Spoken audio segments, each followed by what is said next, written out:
श्रीगणेशाय नमः। श्रीसरस्वत्यै नमः। श्रीगुरुभ्यो नमः। श्रुतिस्मृतिपुराणानाम् आलयं करुणालयं नमामि भगवत्पाद शङ्करं लोकशङ्करं। शङ्करं शङ्कराचार्यं केशवं बादरायणं सूत्रभाष्यकृतौ वन्दे भगवन्तौ पुनः पुनः।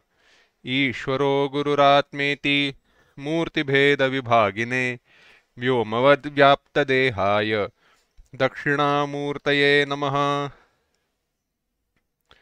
योऽन्तः प्रविश्य मम वाचमिमां प्रसुप्तां सञ्जीवयत्यखिलशक्तिधरस्वधाम्ना अन्यांशहस्तचरणश्रवणत्वगादीन् प्राणान्नमो भगवते पुरुषाय तुभ्यम्। वंशी विभूषितकरान्नवनीरदाभात् पीताम्बरादरुणबिम्बफलाधरोष्ठात् पूर्णेन्दुसुन्दरमुखादरविन्दनेत्रात् कृष्णात् परं किमपि तत्त्वमहं न जाने।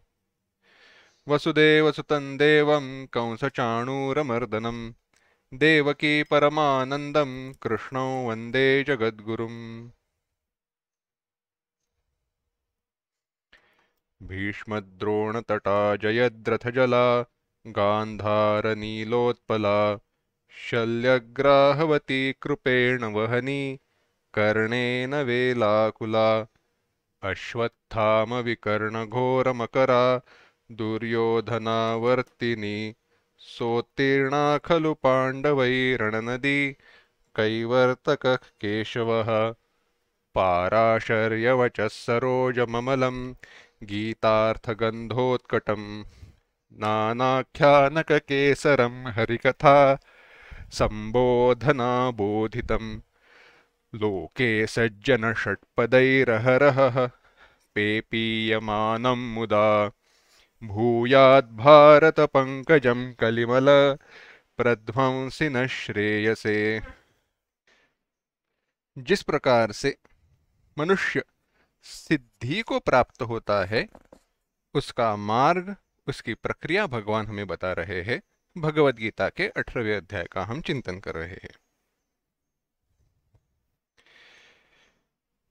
भगवान ने कहा, नैष्कर्म्य सिद्धिं परमां संन्यासेनाधिगच्छति। कौन नैष्कर्म्य सिद्धि को प्राप्त होता है? जो असक्त बुद्धि है इत्यादि लक्षण बताए। उसके बाद कहा, सिद्धिं प्राप्तो यथा ब्रह्म तथाप्नोति निबोध में। जिस प्रकार से सिद्धि को प्राप्त हुआ मनुष्य परब्रह्म स्थिति को प्राप्त होता है उसकी प्रक्रिया में बताता हूं। समासेनैव कौन्तेय, विस्तार पूर्वक नहीं कहूंगा, समास के साथ ही कहूंगा, संक्षेप में कहूंगा। इस प्रकार से भगवान ने कहा।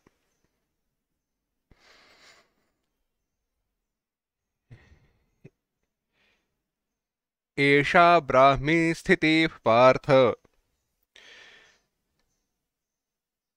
यह जो ब्राह्मी स्थिति है, न विमुह्यति, उसे प्राप्त करके यह जीव, यह ब्रह्मज्ञानी, यह महात्मा मोहित नहीं होता।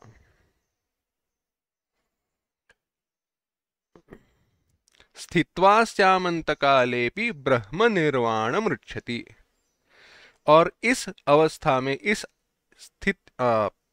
ब्राह्मी स्थिति में जो स्थित है, अंतकाले शरीर के त्यागने का समय होने पर ब्रह्म निर्वाणम ऋच्छति, ब्रह्म को यानी मोक्ष को प्राप्त होता है।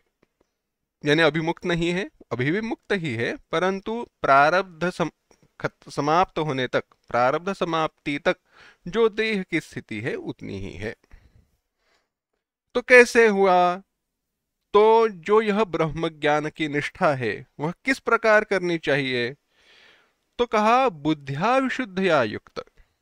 51वें श्लोक में भगवान ने कहा था कि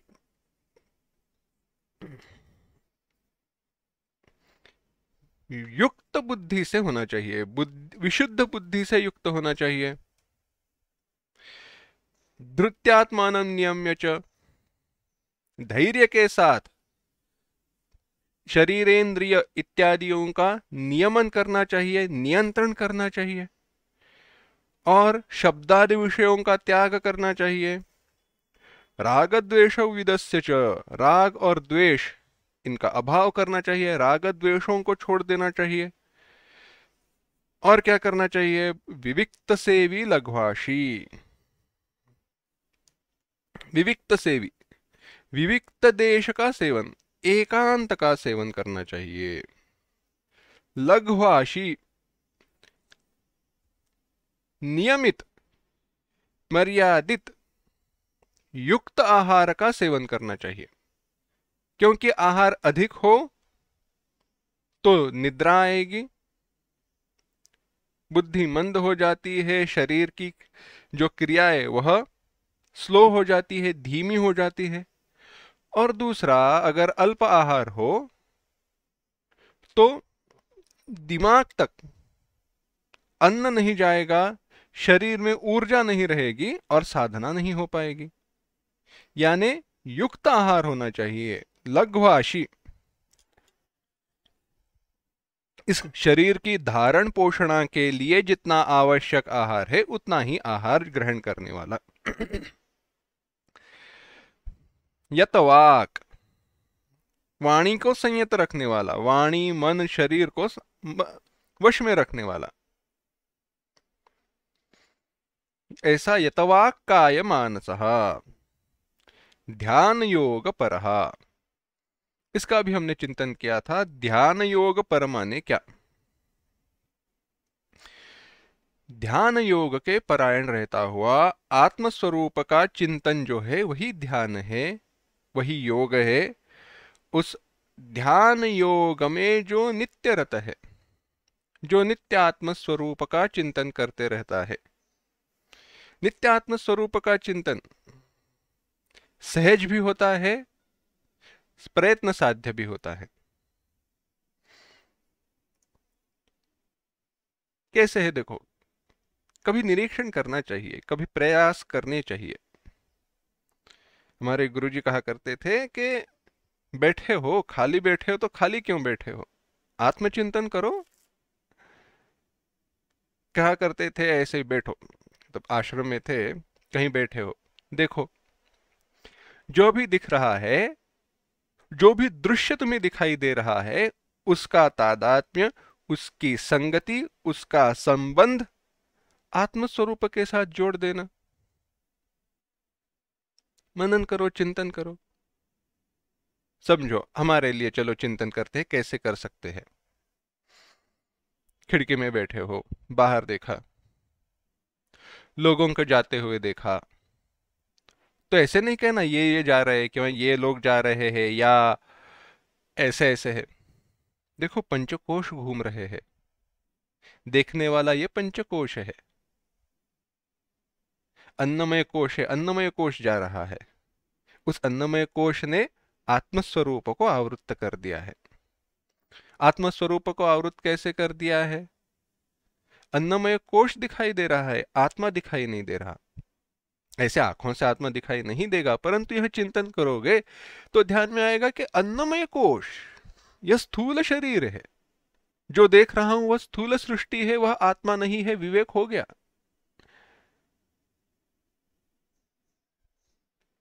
दृष्टि में बदलाव करना, वही आत्मदर्शन है, आत्मचिंतन है।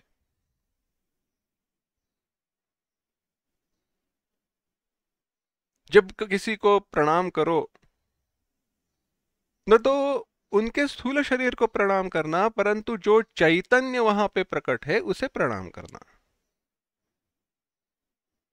हुआ ऐसे है, थोड़ा ध्यान देना। अब हमारी जो दैनंदिन साधनाएं हैं, चाहे वो पूजा हो, नाम जप हो, प्रार्थना हो, श्लोक पढ़ना हो, वह सारा एक विचारधारा का परिवर्तन है, सिद्धांतों का परिवर्तन है, व्यवहार में किया गया। प्रयास करता हूं, प्रयत्न करता हूं बात को आसानी से सामने रखने का, सिद्धांत क्या है? थोड़ा यह विषयांतर है, परंतु यह साधना के दृष्टि से अगर ब्रह्म की प्राप्ति करनी है, मोक्ष की प्राप्ति करनी है, तो यह चिंतन थोड़ा आवश्यक है। सिद्धांत क्या है? एकम ब्रह्म, ब्रह्म एक है, वह सत्य है, जगत मिथ्या है। यह संपूर्ण व्यवहार, यह संपूर्ण सृष्टि मिथ्या है, परंतु हमें सत्य भात रही है ना, प्रतीति तो सत्य के रूप में हो रही है। यह सृष्टि सत्य है, ठीक है, उसके अनुसार व्यवहार होने दो, परंतु सत्य ब्रह्म के प्रति अगर हमारी साधना आगे बढ़नी है तो व्यवहार बदल दे। तो सिद्धांत को व्यवहार में कैसे लाया? वस्तुओं के साथ व्यवहार हो रहा है तो वहां पे भिन्न भिन्न रूप में चैतन्य का प्रतिपादन किया। किसी व्यक्ति, पुरुष, जीव, उन्हें मिले, नमस्कार करना चाहिए। नमस्कार करना क्या है? हम तो जानते हैं कि नमस्कार उस व्यक्ति को नहीं, परंतु उस व्यक्ति में स्थित परमात्मा को है, चैतन्य को है। तो वह विचार वहां पे प्रकट होना चाहिए। केवल नमस्ते ऐसे कहने से अच्छा है जब नमस्ते कहते हैं नमः ते, ते तुभ्यम नमः, मैं आपको नमस्कार कर रहा हूं, उसके साथ सिद्धांत का कृति में परिवर्तन हुआ। तो जब कृति कर रहे हो तो सिद्धांत का भी स्मरण होना चाहिए। बात आ रही है समझ में? देखो, उदाहरण देते हैं। वस्तु का मूल्य क्या है? समझो कोई वस्तु मैंने आपको दिखाई, आपने कहा इस वस्तु का मूल्य है 10 रुपए। अब मुझे 10 रुपए दिखाओ, मूल्य है ना, कीमत है। 10 रुपए दिखाओ, 10 रुपए। आप 10 रुपए का सिक्का हो या फिर 10 रुपए की नोट हो, आप दिखाओगे। मैं कहूंगा यह तो नोट है, यह सिक्का यानी कोई धातु का एक टुकड़ा है, 10 रुपए कहां पे है? मुझे 10 रुपए दिखाओ, मैंने कहा है, ये तो आप धातु का टुकड़ा बता रहे हो या कागज का टुकड़ा बता रहे हो, 10 रुपए कहां पे है? अगर आप कहो तो यही जो सिक्का है, यही जो कॉइन है या फिर यही जो कागज का टुकड़ा है वही 10 रुपए है, तब बात ध्यान में आएगी आपको। अब देखना कि वह 10 रुपए क्यों है, क्योंकि 10 रुपए यह जो मूल्य है उसको हमने व्यवहार में उसे इस रूप में प्रकट किया है।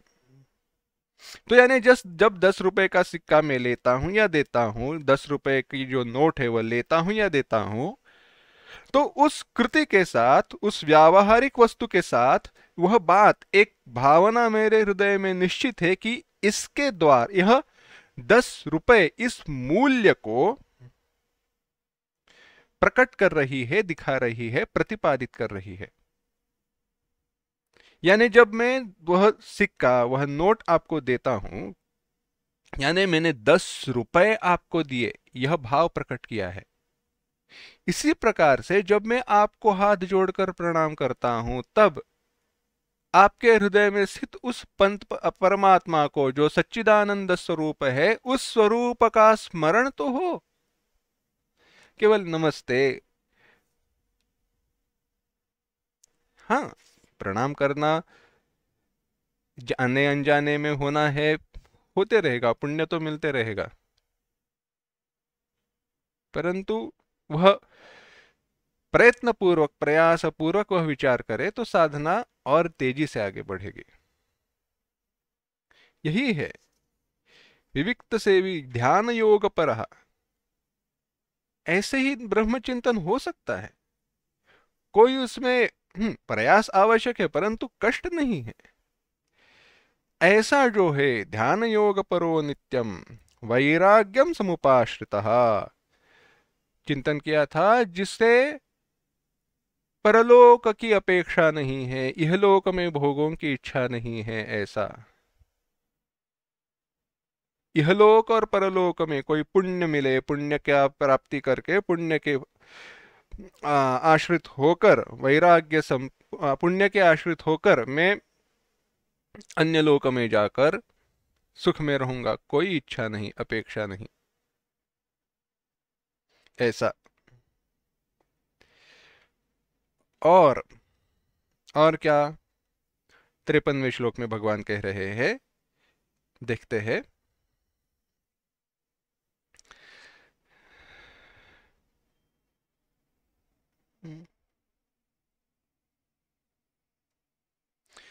अहंकारं बलं दर्पं कामं क्रोधं परिग्रहम् विमुच्य निर्ममः शान्तः ब्रह्मभूयाय कल्पते।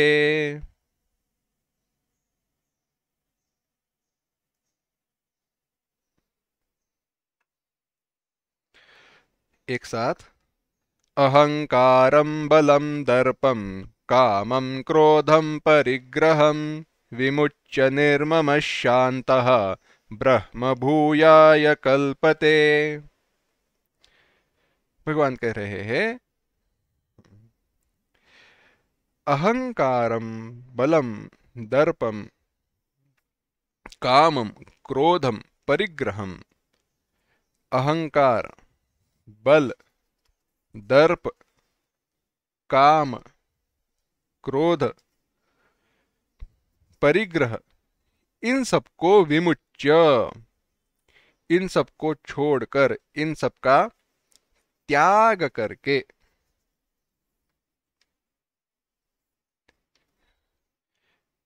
निर्ममः शांतः, जो निर्मम, ममता रहित, अहम भाव रहित हुआ है, जो शांत हुआ है, वह ब्रह्म भूयाय कल्पते। कह रहे हैं, अहंकार, बल, दर्प, दर्प मानी घमंड, काम, क्रोध, परिग्रह, परिग्रह समूह, इकट्ठा करना वस्तुओं का, इन सब का विमुच्य, त्याग करके, निर्ममः शांतः, जो निर्मम और शांत है, वह पुरुष ब्रह्म भूयाय कल्पते, ब्रह्म भाव में अभिन्न स्थिति को प्राप्त होने के लिए योग्य हो जाता है। देखते हैं विस्तार। भगवान कह रहे हैं, अहंकार, अहंकार क्या है? यह अहंकरणम अहंकारः,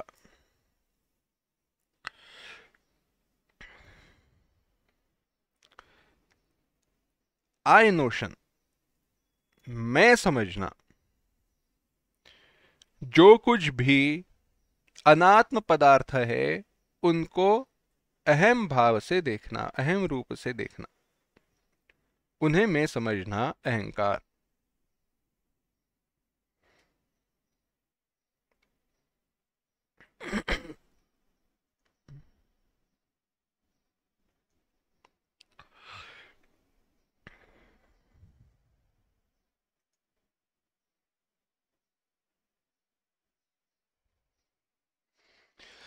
बल, बल माने सामर्थ्य,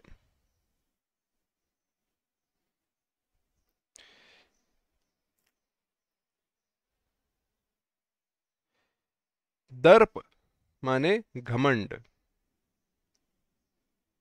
अब एक एक का विस्तार देखते हैं, क्योंकि कामक क्रोध आते हैं तो उसका बल के साथ संबंध है, इसलिए। अहंकरणम अहंकारः, बात ऐसी है, सामान्यतः अहंकार हमें कभी दुख नहीं देता, सामान्यतः अहंकार हमें कभी दुख नहीं देता, अहंकार स्वयं दुख है ना? अहंकार स्वयं दुख है। मानते नहीं हो तो देखो, कोई वस्तु है, टूट गई, दुख होता नहीं है।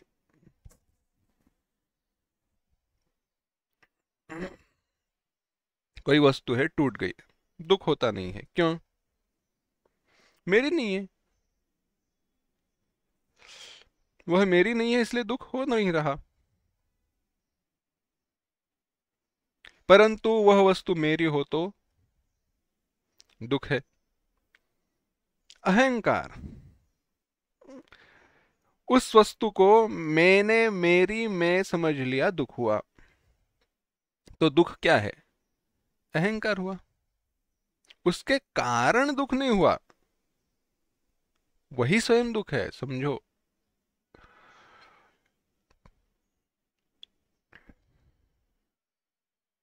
अहंकरणम, अनात्म पदार्थों को आत्मा समझना। आत्मा माने मैं। इस शरीर को मैंने मैं मान लिया, तो शरीर के सारे दुख, शरीर के सारे धर्म, शरीर की सारी क्रियाएं, शरीर की सारी अवस्थाएं मेरी हो जाती है।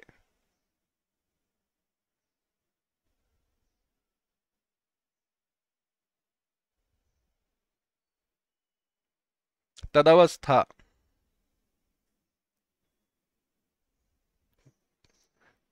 और आत्मा कौन है? इन सब का साक्षी है।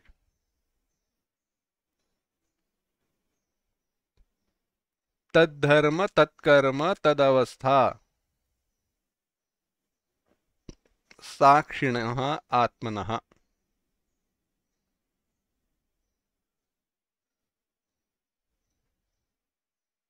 तद्देह तद्धर्म तत्कर्म, यह जो देह है, देह के धर्म, देह की अवस्थाएं, देह की क्रियाएं, इन सब का साक्षी आत्मा है।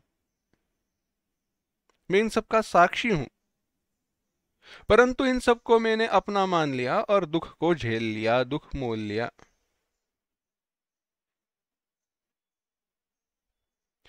है ना? सामान्य बात है। परंतु यह भी सामान्य बात है कि इन सब को छोड़ना अत्यंत कठिन है, मुश्किल है, आसान है नहीं। अस्तु, आगे देखते हैं। आगे कहा, बलम। अभी बल में क्या बुरा है? बलम बलवताम चाहम, भगवान ने स्वयं कहा है। हाँ, बलवताम बलम, जो बलवान है उनका मैं बल हूं, परंतु कैसा? कामराग विवर्जितम, काम और राग विवर्जित।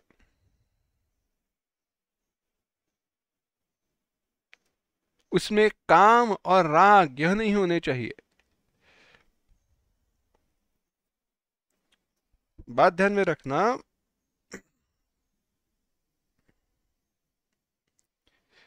जो भी गुण है ना, केवल गुण अच्छे नहीं है, क्योंकि गुण माने बंधन, बांधने वाले तो गुण रहते हैं। गुण इस शब्द का अर्थ ही है। गुण माने क्या? गुण माने धागा, डोरा, बांधने वाले हैं। तो एक गुण का उसका सगा भाई समझो या जुड़वा भाई समझो, ऐसा एक दूसरा गुण रहता है। जो दोनों गुण साथ में हो तो अच्छा है। रघुवंश में एक श्लोक आता है, वहां पे कहा, ज्ञाने मौनम क्षमा शक्तौ त्यागे श्लाघा विपर्ययः गुणागुणानुबंधित्वा तस्य सप्रसवा इव। ज्ञाने मौनम, ज्ञान की प्रतिष्ठा, ज्ञान का महत्व किस में है? मौन में है। कुछ जान लिया, कुछ पढ़ लिया, कुछ सीख लिया, विद्वान हो गए, इसलिए सबको पकड़कर सिखाना नहीं चाहिए। लोग भाग जाएंगे, आपके पास कभी आएंगे नहीं। हाँ, लोगों को दूर रखना है तो इस बकबक करते जाओ, बोलते जाओ, चल जाएगा। परंतु जिसको इच्छा नहीं है, पात्रता नहीं है, चाहता नहीं है, पकड़कर सिखाना नहीं चाहिए। ज्ञाने मौनम, मौन में उसका महत्व है। क्षमा शक्तो, जो बलवान है उसी के पास क्षमा अ, सुखकारी होती है या शोभा देती है।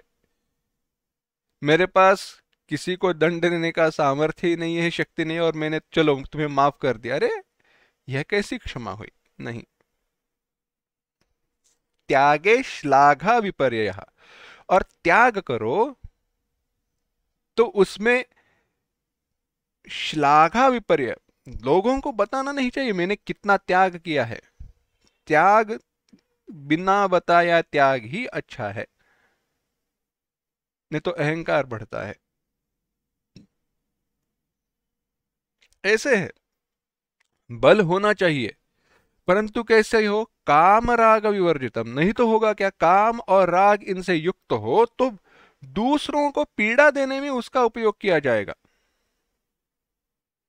दूसरों से छीनने के लिए उसका उपयोग हो जाएगा।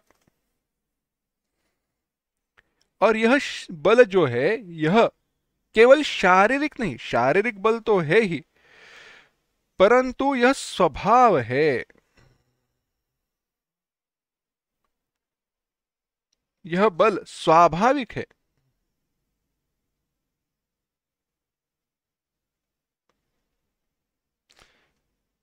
इस बल का त्याग नहीं किया जा सकता।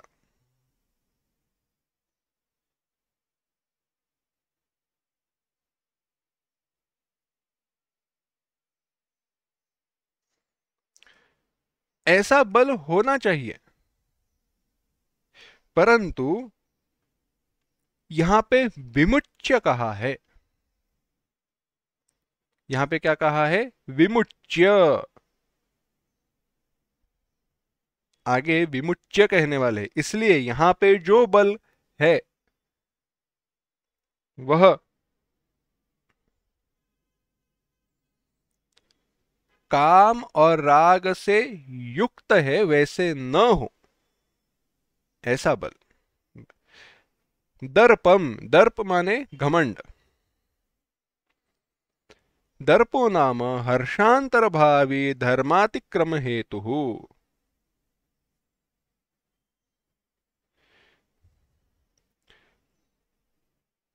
हर्षांतर भावी, हर्ष के साथ उत्पन्न होने वाला, और धर्मातिक्रम हेतु, धर्म के उल्लंघन का कारण होने वाला जो गर्व है, उसी का नाम दर्प कहा है। उसी को घमंड, उसी को दर्प कहा गया। उत्तम उदाहरण दुर्योधन। दर्प, हृष्टो द्रुप्यति द्रुप्तो धर्ममतिक्रामति इति स्मरणात् तञ्च। हृष्टः द्रुप्यति, हर्षयुक्त पुरुष दर्प करता है, दर्प करने वाला धर्म का उल्लंघन किया करता है, ऐसा स्मृति का वचन है। इसीलिए घमंड नहीं करनी चाहिए, गर्व नहीं करना चाहिए। हर्ष उन्माद, अत्यंत हर्ष होता है, अत्यंत ऐसी जो हर्ष उन्माद की भावना होती है, वहां पे विवेक नष्ट होता है। विवेक जब नष्ट होता है तो योग्य अयोग्य क्या है, यह भाव, यह विचार नष्ट हो जाते हैं, और विवेक के अभाव में धर्म का उल्लंघन हो जाता है। इसीलिए विजय में भी मन को संयत रखना चाहिए। इसी दृष्टि से युधिष्ठिर का नाम भी युधिष्ठिर क्यों है? युधिस्थिर। युद्ध में भी, जय पराजय में भी जिसकी बुद्धि स्थिर है वह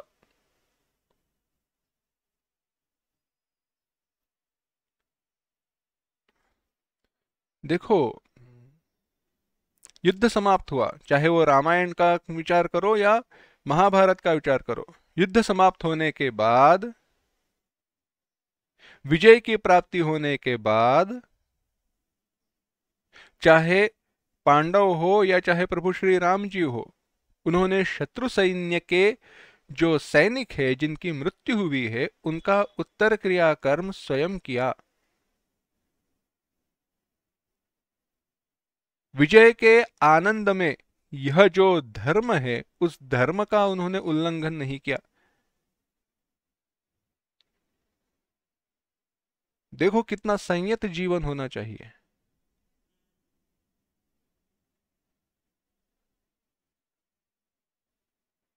मर्यादा होनी चाहिए।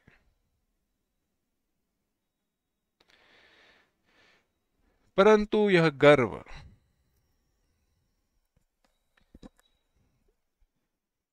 दर्पम, आगे कहा कामम।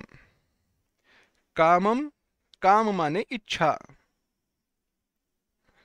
एक महानारायणोपनिषद में एक मंत्र आता है, कामोकार्षीत नाहम अकार्षित, कामो कर्ता कारिता नाहम कर्ता, मन्युरकार्षित दूसरा ही उसका अगला मंत्र वर्ण है। कहा क्या? काम, इच्छा, मैंने किया नहीं, इच्छा ने मुझे, इच्छा ने किया, मैंने किया नहीं। काम ने मेरे द्वारा कर्म करवाया, मेरे मुझे करवाया है। यह इच्छा ही, यह काम ही हमें प्रेरित करता है।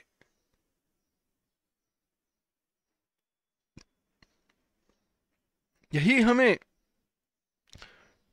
टोंकते रहता है, यही हमें अधर्म करने के लिए प्रवृत्त करते रहता है। ऐसी बात है। कामम,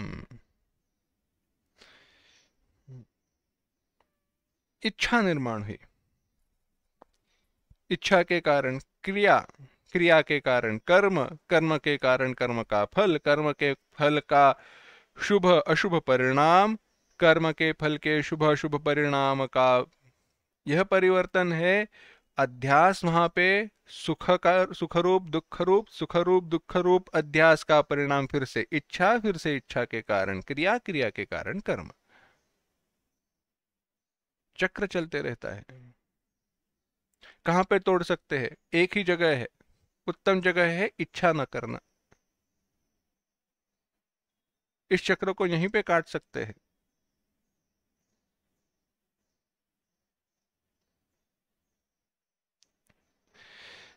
आगे कहा क्रोध।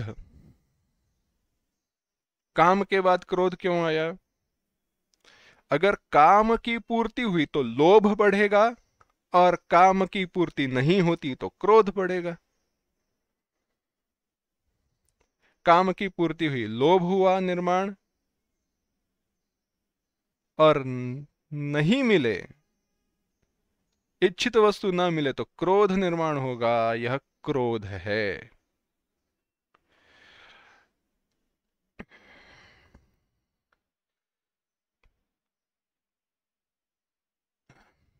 ऐसा कर कितना किया परंतु मिल नहीं रहा है, जाने दो, ऐसी बात है।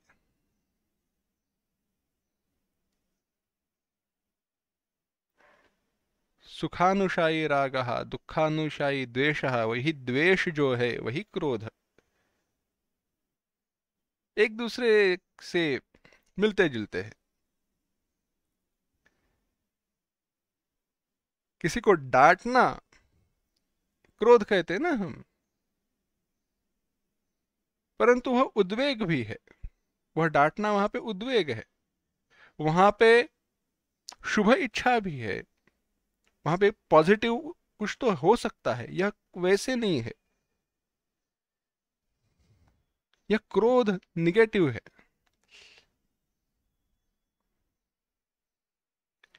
ऐसी बात है। आगे कहा परिग्रह।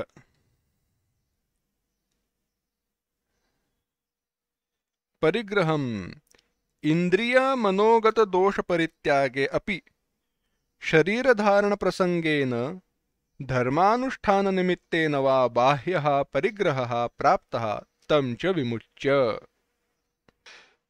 तं च विमुच्य कह रहे हैं कि त्याग करके इंद्रिय और मन में रहने वाले जो दोष है, इंद्रिय और मन में रहने वाले जो दोष है, उन दोषों का त्याग करने के पश्चात भी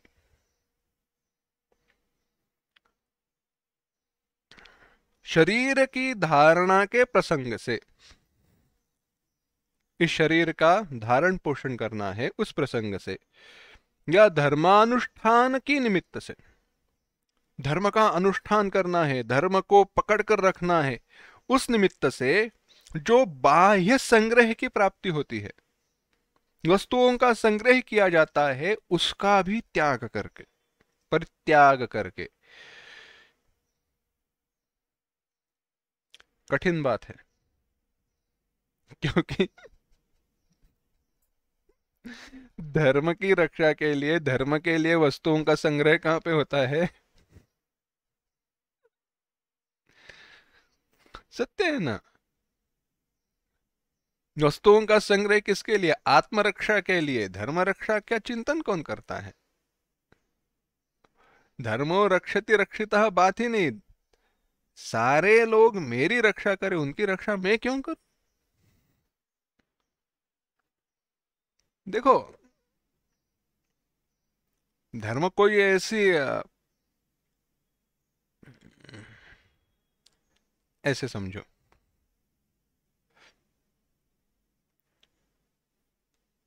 धर्म एक सामान्य सी बात है। धर्म की रक्षा माने क्या? जो योग्य है, जो नैतिक जीवन जीते हैं, जो दूसरों का भला चाहते हैं, जो साधु पुरुष है, उनकी रक्षा करना, उनकी सेवा करना, उनके जैसा आचरण करना, यही धर्म की रक्षा है। कोई अच्छा कर रहा हो, कोई योग्य कर रहा हो, कोई उचित कर रहा हो, और केवल विरोध के लिए कोई विरोध कर रहा हो, तो उनकी सहायता न करना, उसकी सहायता न करना, योग्य मार्ग पर चलना। जो योग्य मार्ग पर चल रहे हैं, उनके जैसे आचरण करने का प्रयास करना। और जो योग्य मार्ग पर चल रहे हैं, वह कैसे योग्य मार्ग पर चल रहे हैं, यह दूसरों को बताकर उनके साथ आगे बढ़ना, यह धर्म की रक्षा है। बात ध्यान में रखना, केवल सीमा पर जाकर या कहीं जाकर धर्म की रक्षा, वह तो एक अंग हुआ, परंतु वह जिसके लिए हो रहा है, जिनके लिए हो रहा है, वह तो बात ध्यान में रखो। धर्म के अनुसार आचरण करना ही धर्म की रक्षा है, परंतु हम वस्तुओं का संग्रह उसके लिए आवश्यक है। यहां पे कहा है उसका भी त्याग करके, यानी वह वैराग्य की परम सीमा है, परमावधि है। और साधक के लिए यह एक जो फेज है वह आवश्यक है, क्योंकि आचार्य भगवान आदि शंकराचार्य जी को संन्यास धर्म की अपेक्षा है। यहां पे संन्यास का आचरण करना चाहिए, यह उनकी अपेक्षा है, परम वैराग्य। क्योंकि आत्मस्वरूप धर्म अधर्म के परे है ना। इन वस्तुओं के संग्रह में हम फंस जाए तो आत्मस्वरूप की प्राप्ति कैसे होगी? अनात्मा ही है वह। तो परिग्रह का भी त्याग, सारे वस्तुओं के संग्रह का त्याग करना। तम विमुच्य, परित्यज्य, सबका त्याग करके। इसीलिए भगवान भाष्यकार आदि शंकराचार्य जी इस श्लोक के भाष्य में अगले पंक्ति में कहते हैं, परमहंस परिव्राजको भूत्वा देह जीवन मात्रे अपि निर्गत मम भावः निर्ममः। केवल वे ही कह सकते हैं और गिने चुने लोग ऐसा आचरण कर सकते हैं। कहा, परमहंस परिव्राजक सन्यासी होकर परमहंस परिव्राजक संन्यास सबको नहीं मिलता, सबको नहीं दिया जा सकता, सबके द्वारा नहीं लिया जा सकता, अत्यंत कठिन है, बहुत कठोर नियम है। चातुर्मास का समय छोड़कर एक जगह पर 3 दिन से ज्यादा नहीं रह सकते। 8 घरों से ज्यादा घरों में भिक्षा नहीं मांग सकते। भिक्षा मांग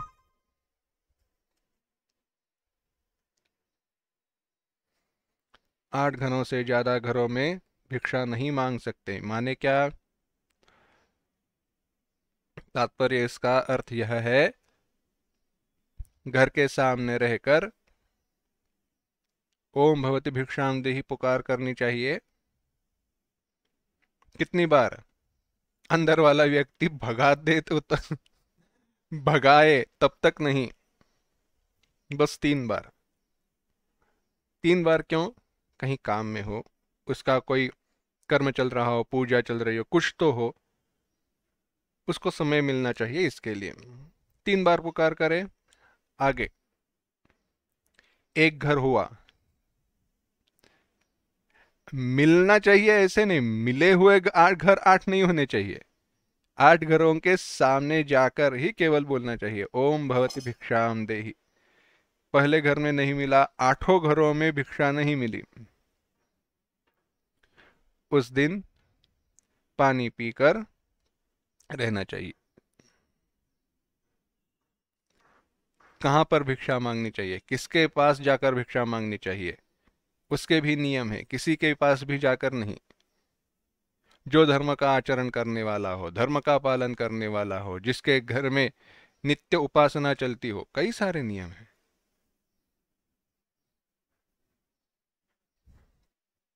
ऐसे परमहंस परिव्राजक होकर, और आगे क्या कहा? इतना ही नहीं, देह जीवन मात्रे अपि निर्गत मम भावः। शरीर रहना चाहिए, इसलिए ना भिक्षा मांग रहे। भगवान ने दिया हुआ शरीर है, इसके लिए ये शरीर चाहिए आपको। यानी अभी भगवान आकर कहे चलो मेरे साथ, तो चल पड़ेंगे, कौन सी बड़ी बात है। शरीर जीवन मात्र, देह जीवन मात्र में भी देह की रक्षा के लिए भी ममता नहीं है।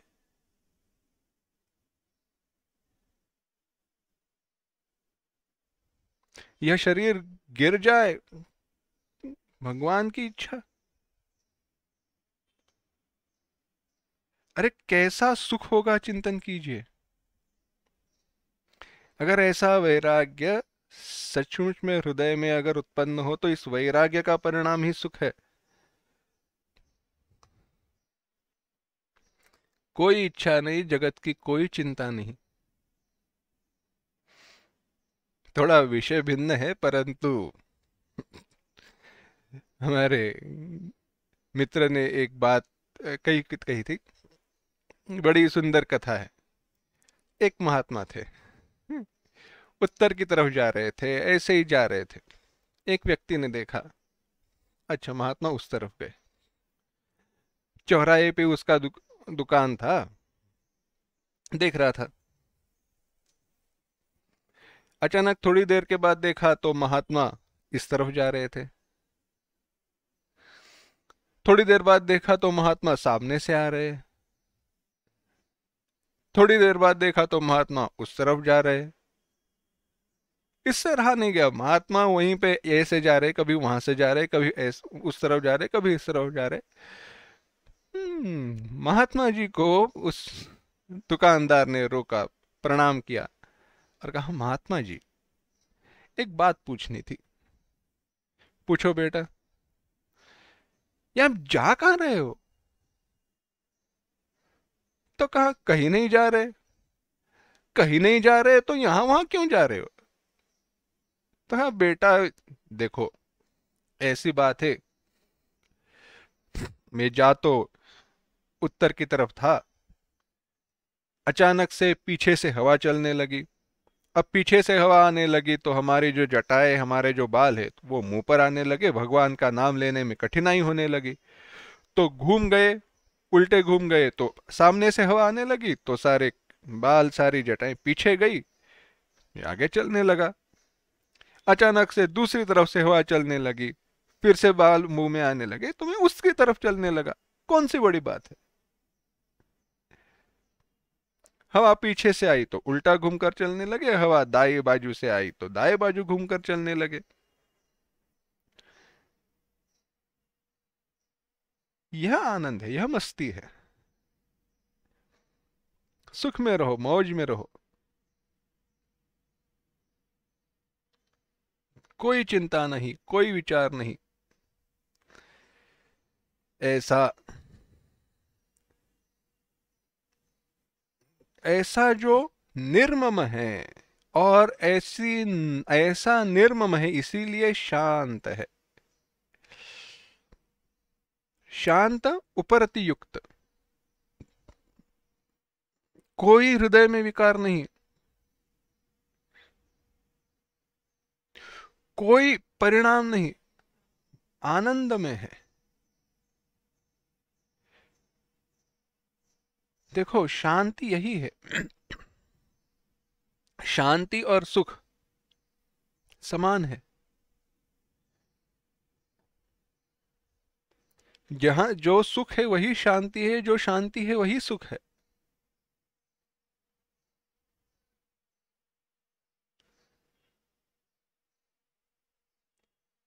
आपको अत्यंत सुख कब महसूस होता है? विचार कीजिए, जब हृदय में कोई भी विकार न हो।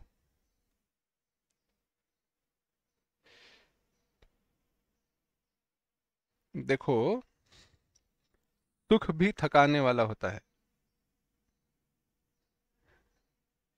सुख भी थकाने वाला होता है, परंतु जो सच्चा सुख है वह कभी थकान महसूस होने नहीं देता। मूवी देखने के लिए जाओ, थक जाते हैं। मूवी देखो, 3 घंटा 4 घंटा एक के बाद एक के बाद एक देखते रहो, थक जाएंगे।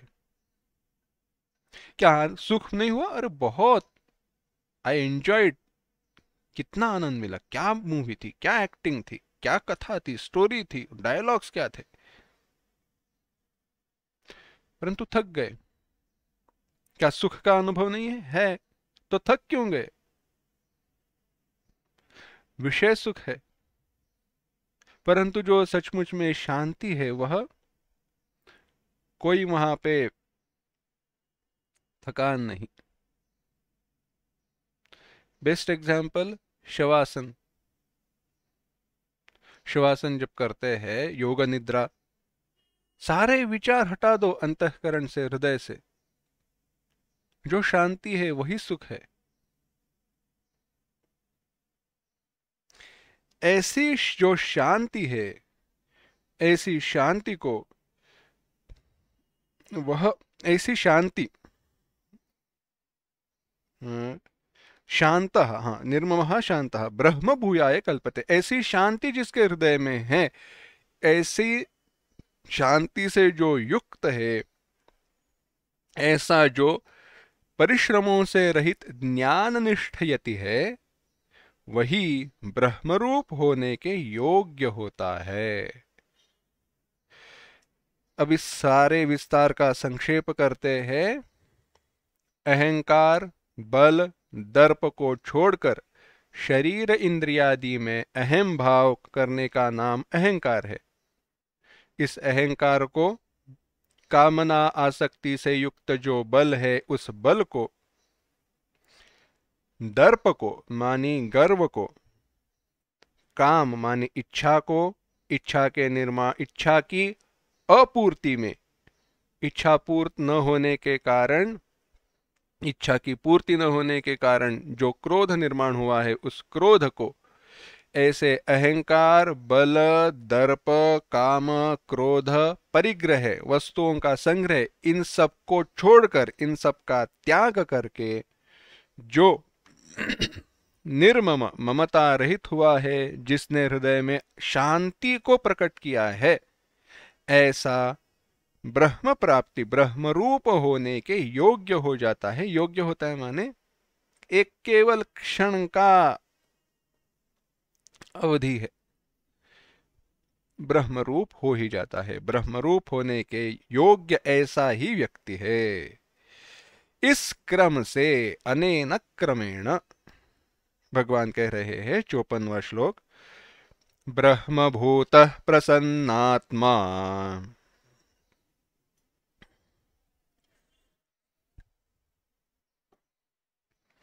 न शोचति न कांक्षति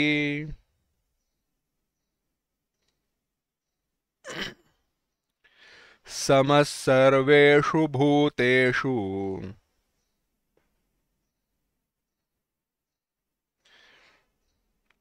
मद्भक्तिं लभते पराम।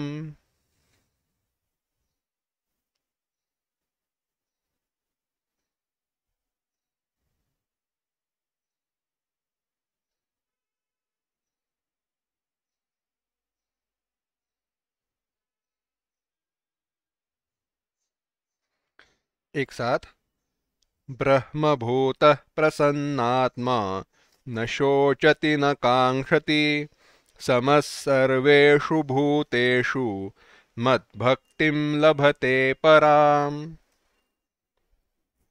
भगवान कह रहे हैं ऐसा ब्रह्मभूतः, ब्रह्म को प्राप्त हुआ, प्रसन्नात्मा, जिसको अध्यात्म प्रसाद का लाभ हुआ है, न शोचति, शोक नहीं करता, न कांक्षति, किसी की इच्छा नहीं करता, किसी वस्तु को चाहता नहीं है, सर्वभूतेषु समः, सर्वेषु भूतेषु समः, सारे भूतों में जो सम है, ऐसा पराम मद भक्तिम लभते,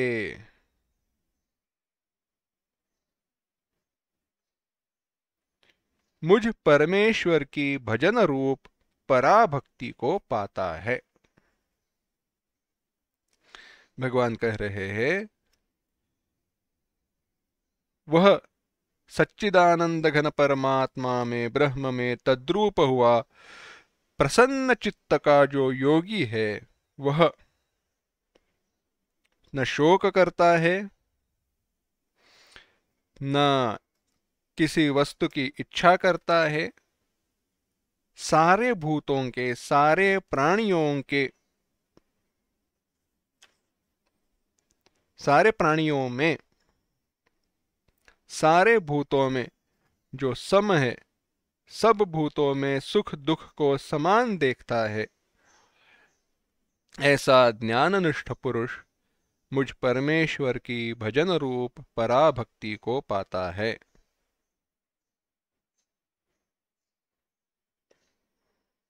विस्तार देखते हैं। भगवान कह रहे हैं ब्रह्म को प्राप्त हुआ, ब्रह्मभूतः, ब्रह्म को प्राप्त हुआ, प्रसन्नात्मा, लब्ध अध्यात्म प्रसादः, जिसको अध्यात्म प्रसाद का लाभ हुआ है। प्रसाद माने शांति, प्रसन्नता, ऐसा पुरुष, प्रसन्नता माने शुद्धता, शुद्धता माने आत्यंतिक शांति, आध्यात्मिक शांति जिसे प्राप्त हुई है, विषय की नहीं, आध्यात्मिक, ऐसा ब्रह्मीभूतः प्रसन्नात्मा, ब्रह्मभूतः प्रसन्नात्मा, ऐसा न शोचति, किंचिद अर्थवैकल्याम आत्मनः वैगुण्यञ्च उद्दिश्य न शोचति न संतप्यते, किसी पदार्थ की हानि के या विगुणता के उद्देश्य से संताप करता न है और न किसी वस्तु को चाहता है, न कांक्षति, कहा ऐसे है, देखो, कोई वस्तु की हानि हो गई, दुख होता है, या अपने में कोई गुणों का अभाव देखने के कारण शोक होता है। शायद मैं उसकी तरह गा पाता, शायद उसकी तरह मैं चितार पाता। नहीं, कोई शोक नहीं है, कोई इच्छा नहीं है वस्तु की। न शोचती, शोक नहीं करता, संताप नहीं करता, किसी वस्तु की इच्छा नहीं करता। क्यों? क्योंकि परिपूर्ण जो हो गए हैं। परिपूर्ण हो गए हैं माने व्यावहारिक रूप से नहीं, हृदय में कोई कमी ही नहीं रही। अभी ब्रह्म की प्राप्ति हुई है, भगवान स्वयं हृदय में बैठे हैं, तो और क्या चाहिए? कोई इच्छा नहीं, इसलिए शोक नहीं। कोई शोक नहीं, कोई संताप नहीं, इच्छा नहीं। न शोचती न कांक्षती, सर्वभूतेषु समः। इसीलिए हुआ कैसे है,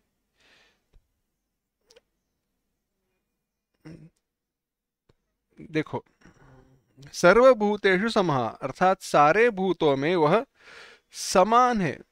सुख और दुख दोनों को समान देखता है। यह सुख कारक है, यह दुख कारक है। कोई इच्छा नहीं। सर्वभूतेषु समः, ऐसा जो ज्ञाननिष्ठ पुरुष है वह मुझ परमेश्वर की भजन रूप जो चौथी उत्तमां ज्ञान लक्षणाम चतुर्थी भक्ति लभते, भजन रूप पराभक्ति को प्राप्त होता है। अब यहां पर जो न शोचति न कांक्षति जो कहा है ना, वह जो ब्रह्मभूत महात्मा है, ब्रह्म को प्राप्त हुआ महात्मा है, उसी का वर्णन है यह। क्यों? न शोचति न कांक्षति श्लोक में कहा, इस वर्णन से ब्रह्मभूत पुरुष के स्वभाव का केवल अनुवाद मात्र किया है। उसके स्वभाव का ही केवल वर्णन किया है। वह स्वभाव कैसे है वही बताया है। क्योंकि जो ब्रह्म वेत्ता है, जो ब्रह्म जानता है, उसमें, उसके हृदय में जो विषय प्राप्त नहीं है, जो विषय मिला हुआ नहीं है, उसके प्राप्ति की इच्छा नहीं रहती। इसीलिए आकांक्षा बन नहीं सकती। न कांक्षति, और न कांक्षति इसीलिए न शोचति। कोई इच्छा नहीं है, इसीलिए उसके अभाव के कारण शोक नहीं है। इच्छित वस्तु के अभाव के कारण शोक नहीं है। ऐसे है, न शोचति न कांक्षति। तो ऐसा जो है, तो भगवान कह रहे हैं, ऐसा ज्ञाननिष्ठ पुरुष मुझ परमेश्वर की भजन रूप पराभक्ति को पाता है। कैसे? अरे दूसरा काम ही क्या बचा है उसके पास, भगवान का भजन करे।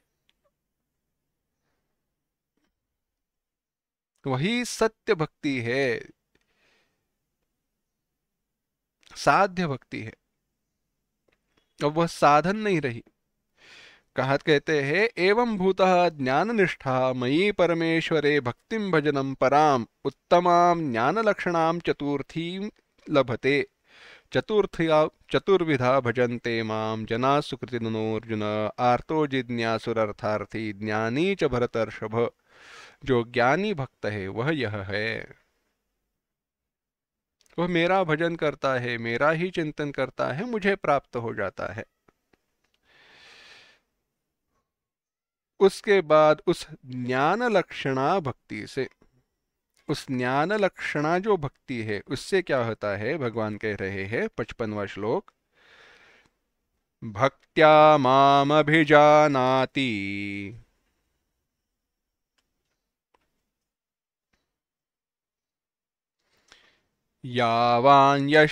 यावान्यश्चास्मि तत् तत्त्वतः।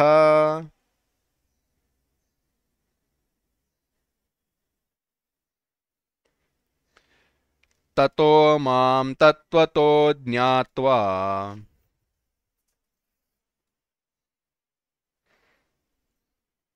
विशते तदनन्तरम्।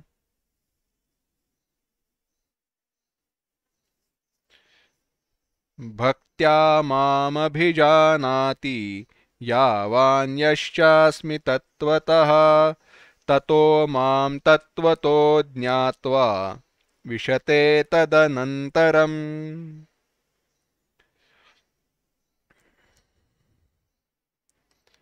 अहम मैं, यह जो, च यावान और जितना,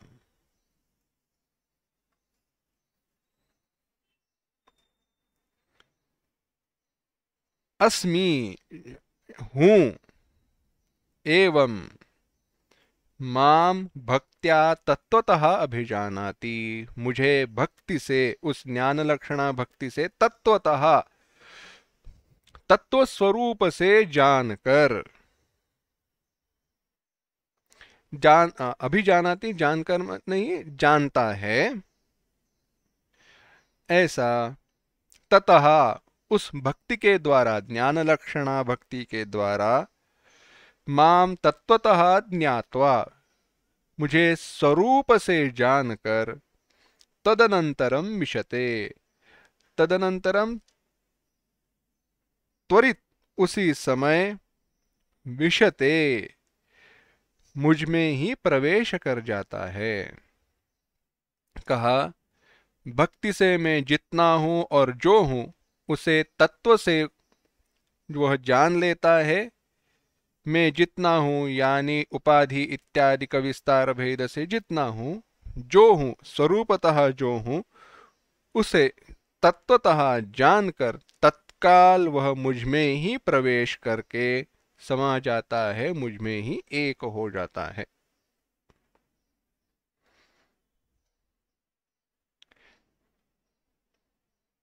भगवान कह रहे हैं भक्त्या, उस भक्ति से, ज्ञान लक्षणा भक्ति से। अब यह ज्ञान लक्षणा भक्ति क्या है, उसका विचार है, थोड़ा विस्तार है। तो एक काम करेंगे, उस विस्तार, उस विचार को हम अगली बार विस्तार के साथ, मजेम्स के साथ देखते हैं।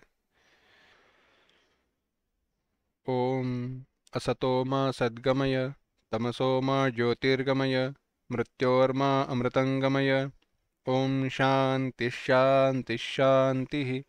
हरि ओम। श्री गुरुभ्यो नमः। हरि ओम।